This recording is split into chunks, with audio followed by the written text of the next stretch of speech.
பிரகிருதி புருஷ விவேக ஞானம், உடலுக்கும் ஆத்மாவுக்கும் இருக்கிற வேறுபாடு, அதை நமக்கு சொல்லி புரிய வைக்கிறார்.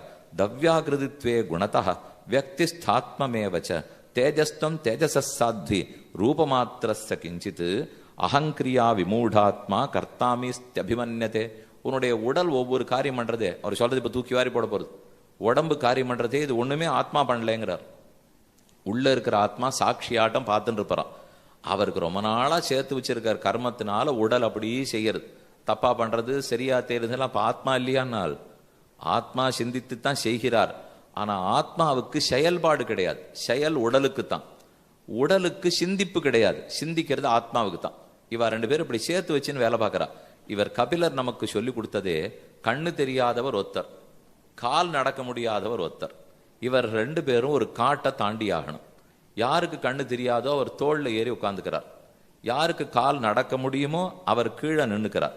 கால் நடக்க முடியவர் நடக்கிறார், பார்க்க முடியாதவராலே. ஆனா மேல உட்காண்டிருக்கிறவர் பார்க்க முடியும், நடக்க முடியாது. மேல இருக்கிறவர் வழி சொல்லிண்டே போறார், கீழே இருக்கிறவர் நடந்துட்டே போறார். இவா ரெண்டு பேரும் கூட்டாளியா என்ன பண்றாளோ அதே போல உடலுக்கு சிந்திக்கிற ஆற்றல் இல்லை, ஆத்மாவுக்கு செயல்படுற ஆற்றல் இல்லை.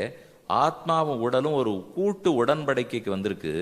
செய்யற வேலையெல்லாம் உடல் செய்யும், சிந்தித்து செய்யணும் சொல்றதெல்லாம் ஆத்மா செய்யும். இப்படித்தான் ரொம்ப நாளா வாழ்க்கை ஓடிட்டு இருக்குங்கிறாரு. மேல இருக்கிறவருக்கு நடக்க முடியாது பார்ப்பார், அதை போல ஆத்மாவான். கீழே இருக்கிறவருக்கு நடக்க முடியும் ஆனா பார்க்க முடியாது, அதை போல உடலாம். அப்ப நினைக்கிறதெல்லாம் ஆத்மா நடக்கும், இப்படி செய் இப்படி செய்யுங்கிறத சொல்லும். ஆனா செய்யறது எல்லாத்தையும் சரீரம் சொல்லும். இதுல இந்த ஆத்மா புரிஞ்சுக்க வேண்டியது, இந்த தப்பான செயல்பாடுகளோட எனக்கு தொடர்பே இல்லை, நான் இதுக்கு பிறந்தவனே இல்லை, கர்மாதீனமா உடலை எடுத்திருக்கேன், அதனால இப்படி துன்பப்படுகிறேன்னு பிரிச்சுக்கணும். தன்னவர் பிரிச்சு பார்க்க தெரியறதே, இந்த உடம்பு இல்லைன்னா நான் இந்த தப்பெல்லாம் பண்ணவே மாட்டேன்னு தெரிஞ்சுக்கணும்.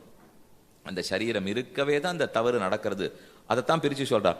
அகங்கிரியா விமூடாத்மா கர்த்தாமி கர்த்தாஸ்மி இத்தபிமன்யதே.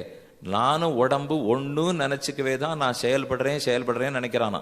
நான் இந்த உடல் இல்லேன்னு நினைச்சுனுட்டா, இப்போ ஒரு நிமிஷம் யோசிச்சு பாருங்க, யாரோ ஒருத்தர் ஓங்கி அரைஞ்சோம், தப்பு நம்மளுக்கு தானே. அதே கை இல்லைன்னா என்ன பண்ணிருப்போம்? யாரோ ஒருத்தர் காலால் எட்டி உதைச்சோம், காலே இல்லைன்னா என்ன பண்ணிருப்போம்? அந்த உடல் இருக்கவே தான் அந்த தப்பு காரியத்தில் ஈடுபடுறோம்.